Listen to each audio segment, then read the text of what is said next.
Today we're talking about what a home inspection contingency is and whether it's a good idea to waive it to get your offer accepted. Let's get started.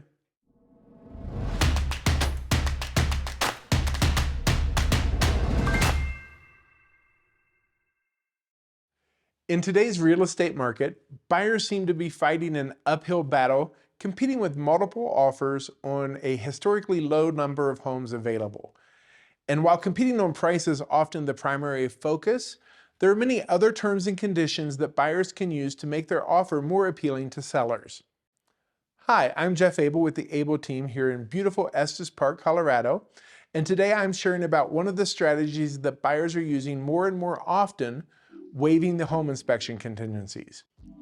We're going to look at the risks of this tactic as well as some of the other options that may still get your offer accepted.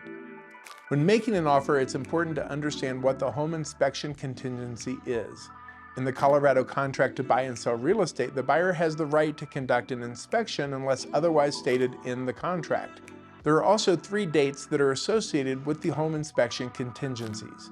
These 3 dates are the inspection termination deadline, the inspection objection deadline, and the inspection resolution deadline. The first of these is the inspection termination deadline. On or before this deadline, the buyer can provide a written notification to the seller that the contract is terminated for any unsatisfactory condition, provided they did not already deliver an inspection objection. Now, this date is also on or before that inspection objection deadline, which is our second deadline. The inspection objection deadline is the date on or before which the buyer can notify the seller in writing of an unsatisfactory condition that the buyer requires the seller to correct. The third date is the inspection resolution deadline. On or before this date, the seller can respond to the buyer in writing to settle the inspection objection. If this is not received or the seller doesn't receive a withdrawal of the inspection objection, the contract will automatically terminate on this deadline. So basically, the home inspection contingencies are dates and deadlines in the contract that allow the buyer to terminate or object to unfavorable items that come up during that inspection period.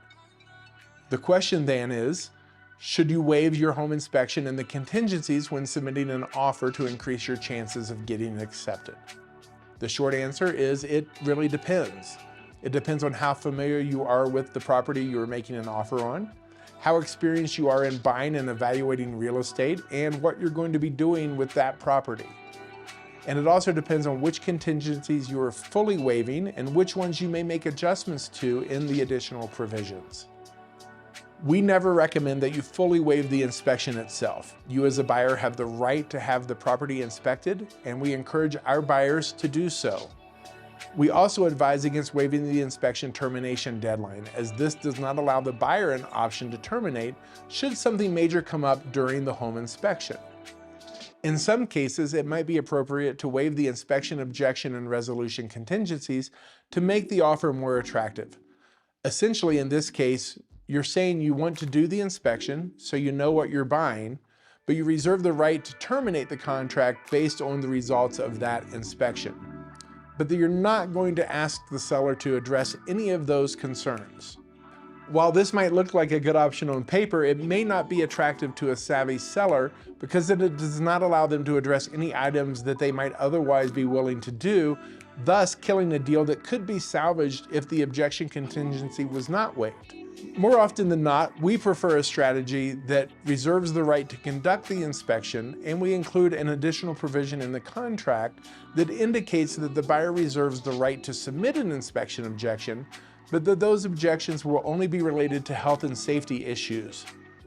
What this does is it preserves the ability to have a negotiation if items do arise as a result of the inspection, while letting the seller know that the buyer is not going to try to nickel and dime them with items to repair or try to negotiate off the sale price for smaller cosmetic items that might come up. Ultimately, a conversation about home inspection contingencies should be something you have with your broker when you start viewing properties and as you prepare to make an offer. A good agent will do their best to protect your interests and get your offer accepted. We hope that this information about home inspection contingencies has been helpful. But if you have more questions about that or any other real estate questions, we want to be your go-to resource. Leave a comment below, shoot us a message on social media, or give us a call at 970-586-8500. And if you found this video to be helpful, we always appreciate it when you hit that like button. And if you click subscribe and hit that bell, you'll be notified when next week's video comes out. Also, be sure to check out these other videos for more info on buying a home in Estes Park, and check the description below for links to more valuable resources. Thanks for tuning in, and we'll see you next week when our next video comes out. Have a great day. Bye.